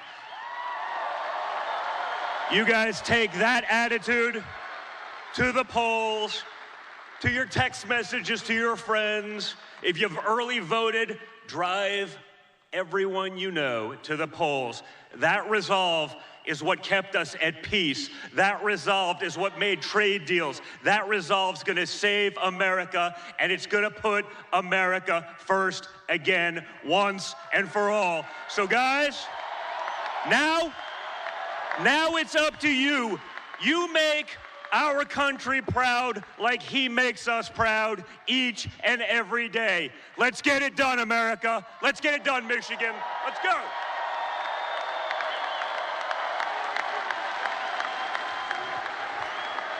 Well, good morning, Michigan. Who else could have this many people at 2 a.m.? Only Donald Trump. Guys, I've watched the hell that they put him through for the last 10 years. I mean, the fake impeachments, the dossiers, the Russia hoax, going after his Supreme Court justices, censoring him, taking away his First Amendment right, trying to take him off the ballots in various states all across the country, raiding his home. And yet he comes out every single day and he fights, and he fights, and he fights. And when other candidates have packed it in for the night, you know who's standing on the stage at 2 a.m.? It's Donald Trump.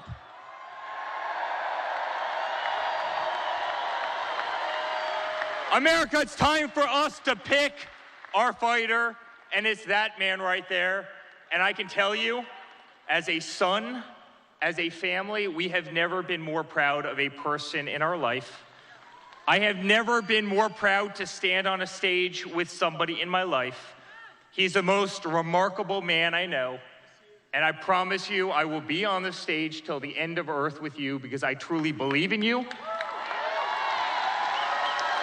And I believe what you're doing for this country, and what you're doing for our children, and you are gonna save democracy in the United States, and you're gonna keep peace in the world, and I love you, and we're proud of you, and let's make America great again. Thank you, Michigan.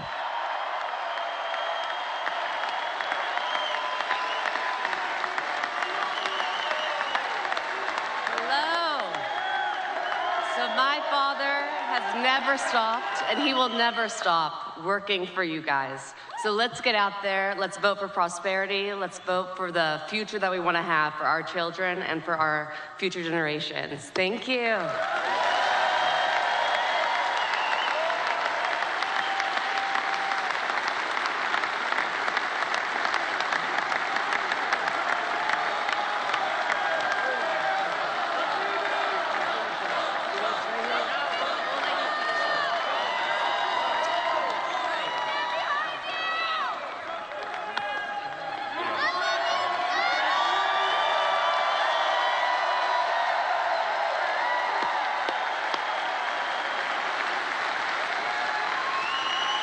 Thank you very much. They're my kids, but I'll tell you, they're very good people. They're good people. They're great people that love our country, and they're working. They don't have to do this. They don't have to do this. So in conclusion, with your vote, we are going to fire Kamala, and we're going to save America. We will cut your taxes, end inflation, slash your prices, raise your wages, and bring thousands of factories back to America and back to Michigan. And a lot of it will be using my favorite word, tariff.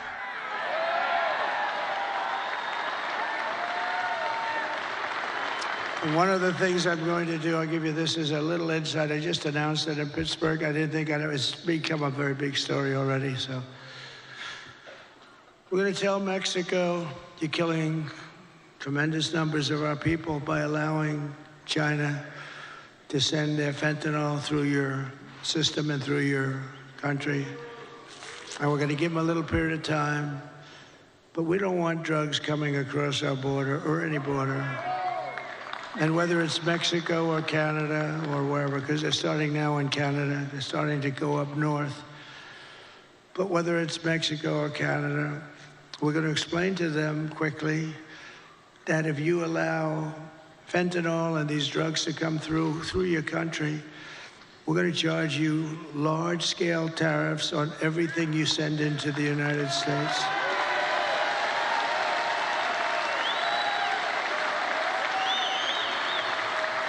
And they're making a lot of money in the United States. They couldn't exist without us, so we're going to do that.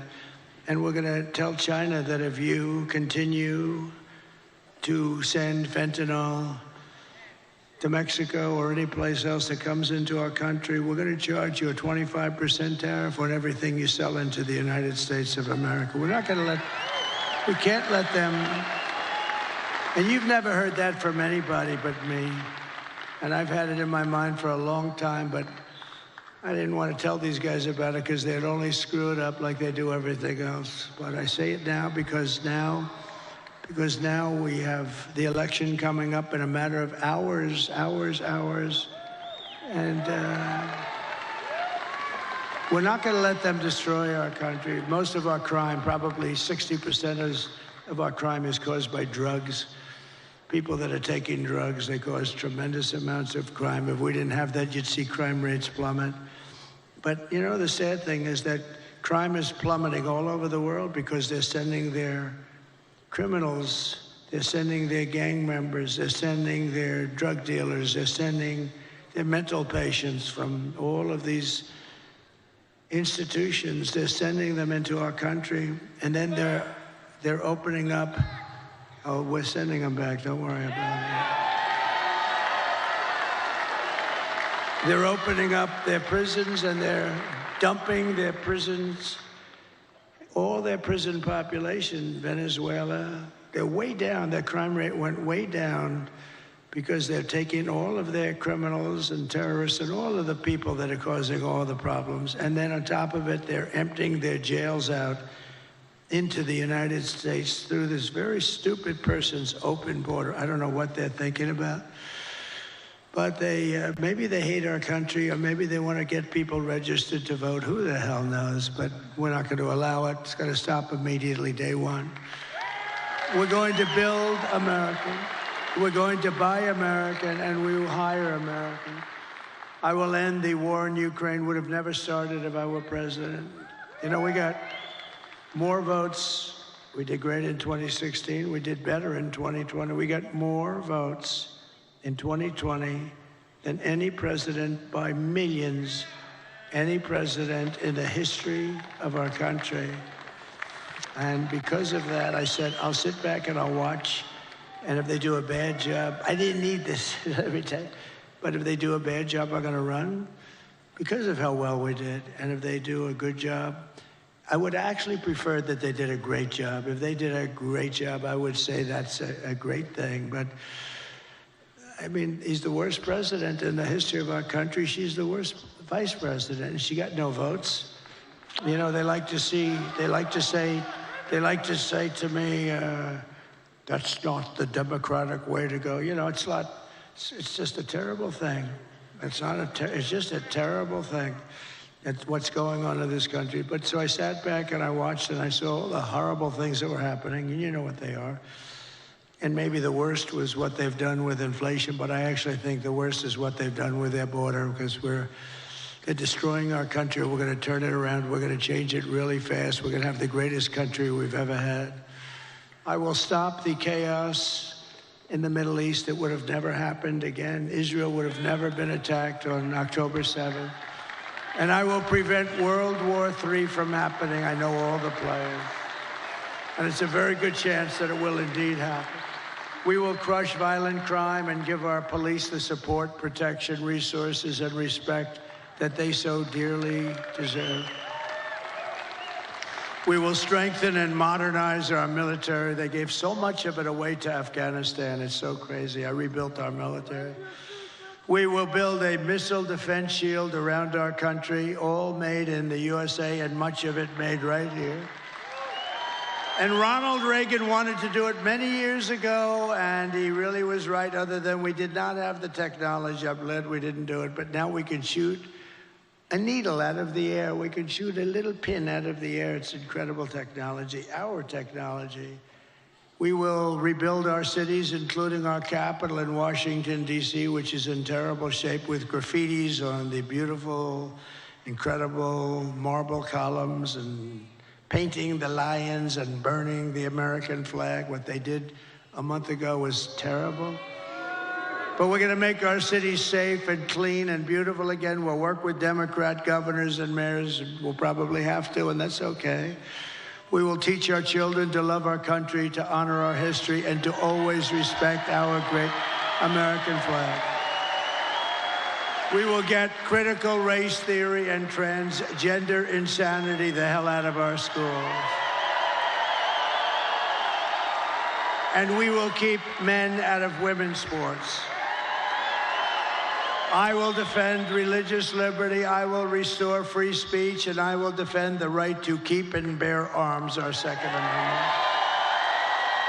And after years of building up foreign nations, defending foreign borders, and protecting foreign lands, we will finally be going to build up our borders, build up our country, and build up and protect our citizens. It's time. It's called America First. We're going to put America first. We put America last. They put America last. We put America first. And it doesn't mean we're into isolation. We're not. We're going to help the world, but we have to straighten ourselves out, or we won't be able to help anything. And we will stop illegal immigration once and for all. We will not be invaded. We will not be occupied. We will not be overrun. We will not be conquered. We will be a free and proud nation once again, and that will take place rapidly. Everyone will prosper. Every family will thrive. And every day will be filled with the opportunity and hope and maybe above all, the American dream will be back. It's going to come back. We're bringing it back for your children. And we're bringing it back for yourselves. But for that to happen, we must defeat Kamala Harris and stop the radical left agenda with a landslide victory that is too big to rig, too big. The silent majority is back, and tomorrow you need to get out and vote. We have a silent majority, but we're just sort of speaking up. This has shown that the level of enthusiasm is 5 times greater than their level. They have no level of enthusiasm. They don't believe in her. They know she shouldn't even be running. They are, as they say, a threat to democracy. What they've done is a threat to democracy. They stole the presidency away from a very angry man. I watched him last night. He's a very angry man. I'm convinced that he likes me more than he likes Kamala. I'm convinced. For the past 9 years, we have been fighting against the most sinister and corrupt forces on earth. With your vote in this election, you can show them once and for all that this nation does not belong to them. This nation belongs to you. It was the hard-working patriots like you who built this country, and tomorrow it is the hard-working patriots, meaning today, like you, who are going to save our country. After all we've been through, and we've been through a lot together. We've gone through these rallies. Almost everybody is here. I have people that have been to more than 300 rallies. They're here tonight. They were at the one this morning, the one tonight. They actually missed 2 of them. I can't even believe it. But these are incredible people and incredible patriots. But we stand on the verge of the 4 greatest years in American history. With your help, we will restore America's promise, and we will take back the nation that we love. We love this nation. We are one people, one family, and one glorious nation under God. We will never give in. We will never give up. We will never back down, and we will never, ever surrender. Together, we will fight, fight, fight, and we will win, win, win.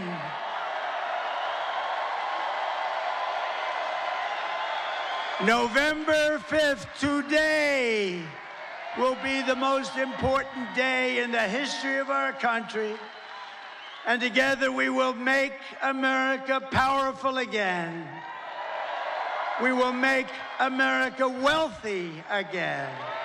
We will make America healthy again. Bobby Kennedy Jr. We will make America strong again. We will make America proud again. We will make America safe again. And we will make America great again. I love you. I love you all. God bless you. God bless. This is the greatest time ever to be here.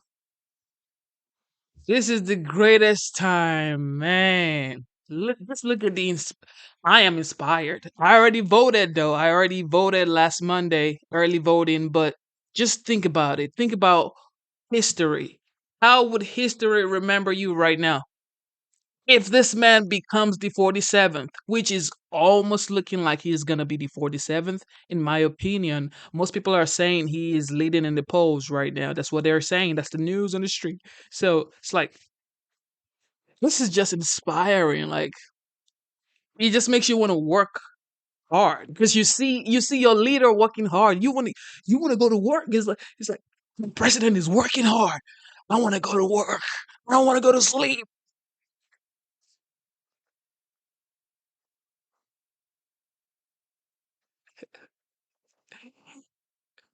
Okay, so let's see what CNN is talking about when it comes to the presidential race.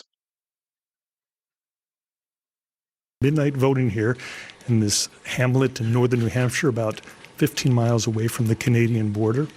Other towns have done it in New Hampshire too, but no one's doing it this year. And this is the longest continuity from 1960 until 2024. So for 64 years, they've been casting early votes.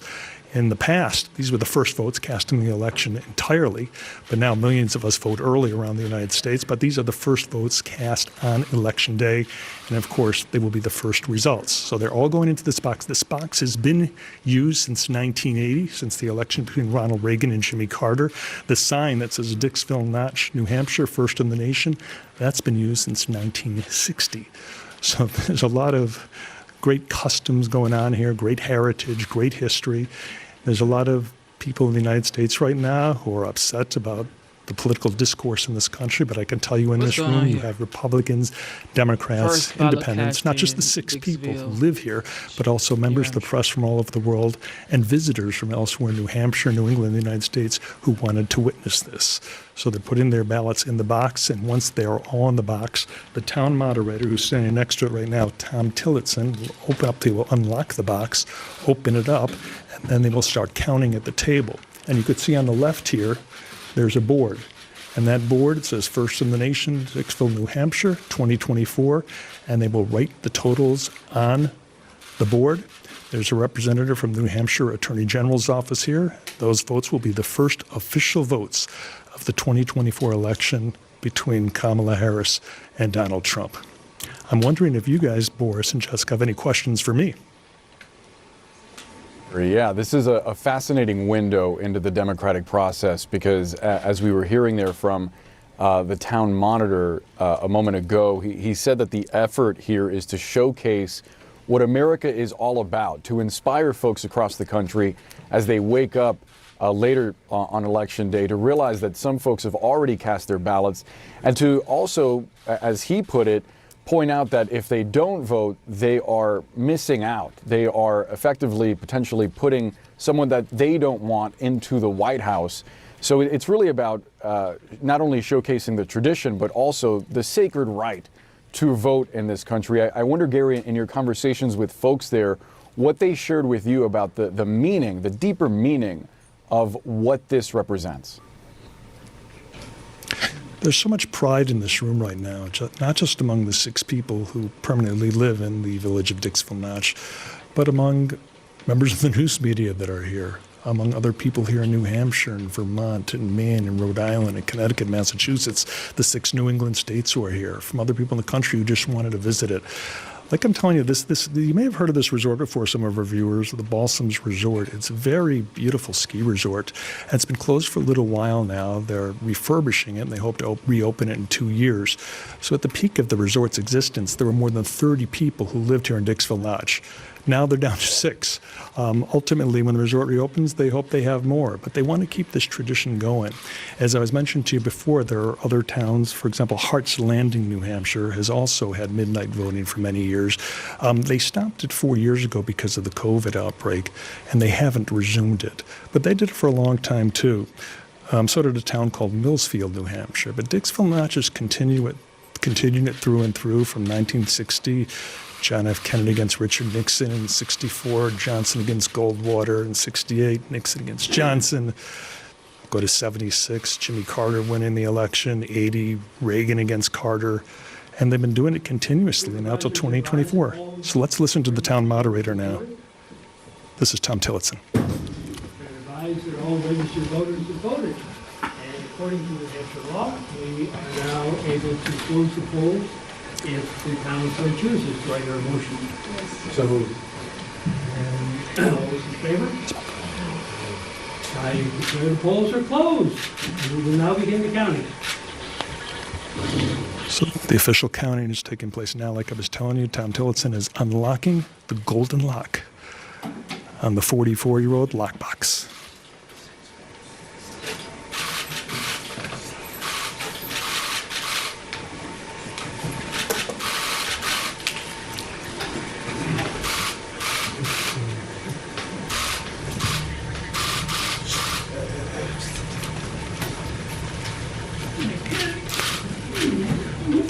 He's going to show us that the box is now empty.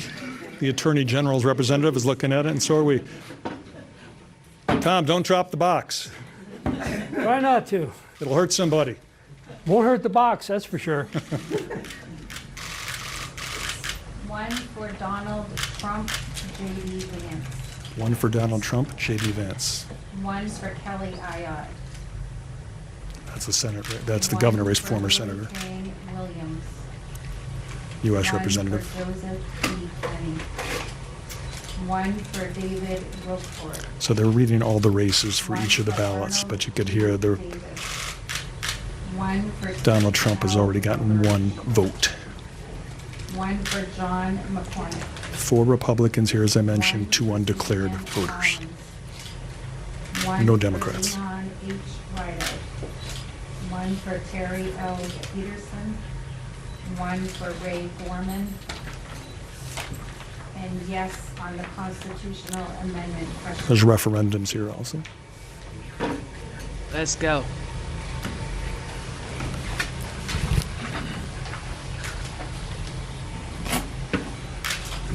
One for Donald Trump and J.D. It's Vance. the second ballot, another One Donald Trump for vote. Kelly Ayotte. So Gary, if you can hear me, that's 2 votes for Donald Trump.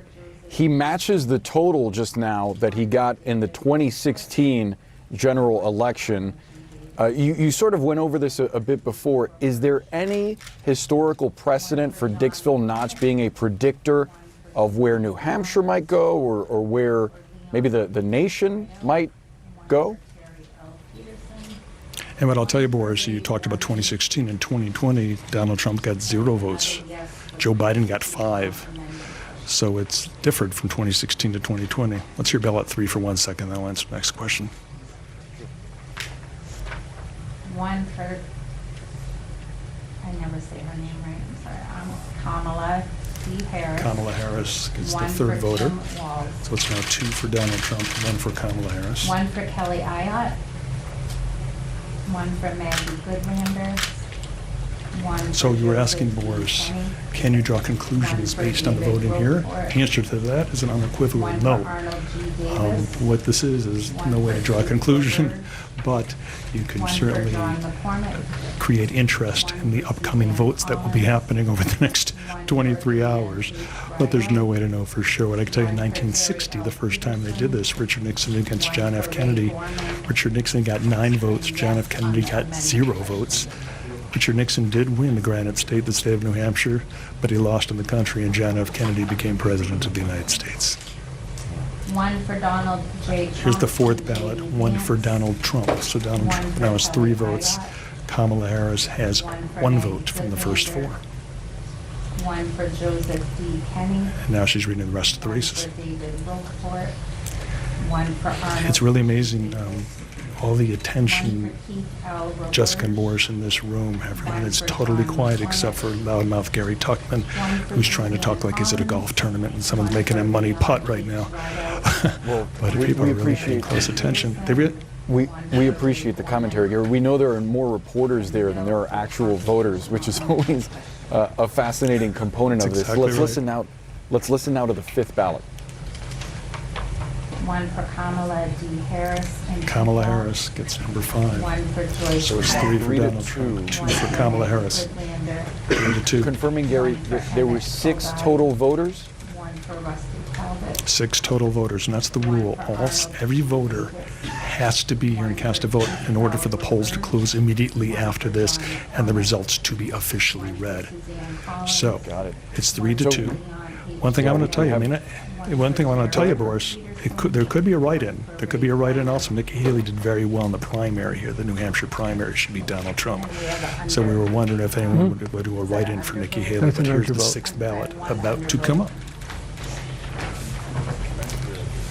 Who will win Dixville So here we Notch, go. or if it'll end in a tie, perhaps. One for Kamala D. And Harris. Kamala Harris gets the 6th vote.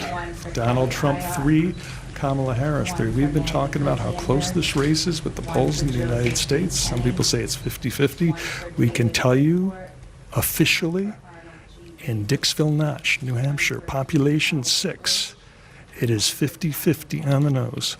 3 for Kamala Harris, What? 3 for Donald Trump. Man. Peterson. One for Ray Gorman. And they will close the polls momentarily. This precinct will be done for the 2024 presidential election. Let's hear what the moderator has to say, Tom Tillotson. I believe he'll be talking next. We have the results. Yes, we do. And he's going to read the official results. although I've already told you them, but unofficially. All right, we ready for president? Let's listen for a 3 few for more Kamala moments. Harris, 3 for Donald Trump. Following the national trends. There you For have it. governor, 1 for Joyce Craig. Thank you for tuning in to the live stream. Okay, let's get the likes up. All you have to do is double tap your screen. And if you feel like you're getting any sort of value from the channel, please consider subscribing. Okay, so like you all know, Joe Rogan has endorsed the 45th, soon to be the 47th. That is my opinion. This is just wild. This is just wild. You better go out and vote tomorrow. Don't be out there saying it doesn't count. It don't matter. It don't matter. You better go out and vote. Go out and vote.